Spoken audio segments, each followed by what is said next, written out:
ಅರಬ್ಬಿ ಸಮುದ್ರದಲ್ಲಿ ಭಾರತ ಪಾಕ್ ನೌಕಾಪಡೆ ಮುಖಾಮುಖಿಯಾಗಿದೆ.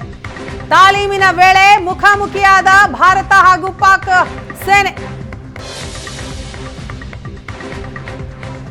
ಭಾರತ ಪಾಕ್ ನೌಕಾಪಡೆಯ ಮುಖಾಮುಖಿ ತಾಲೀಮಾಗ್ತಾ ಇದ್ದಂತಹ ಸಂದರ್ಭದಲ್ಲಿ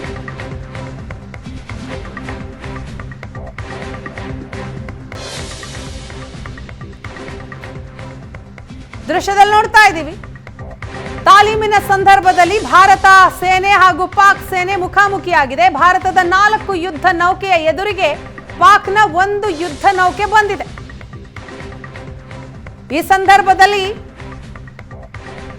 ಭಾರತ ಸೇನೆ ನೌಕಾಪಡೆಯ ಶಕ್ತಿ ಏನು ಅನ್ನೋದು ಕೂಡ ಪ್ರದರ್ಶನ ಆಗಿದೆ. ಭಾರತದ 4 ನೌಕಾಪಡೆಯ ಮುಂದೆ ಪಾಕಿಸ್ತಾನದ 1 ಯುದ್ಧ ನೌಕೆ ಎದುರಾದಂತಹ ಸಂದರ್ಭದ ದೃಶ್ಯ.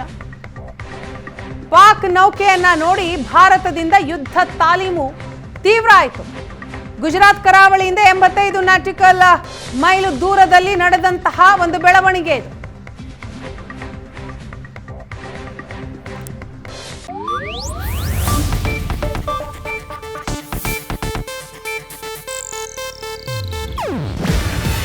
ಇದು ಏಷ್ಯಾನೆಟ್ ನ್ಯೂಸ್ ನೆಟ್ವರ್ಕ್ ಪ್ರಸ್ತುತಿ.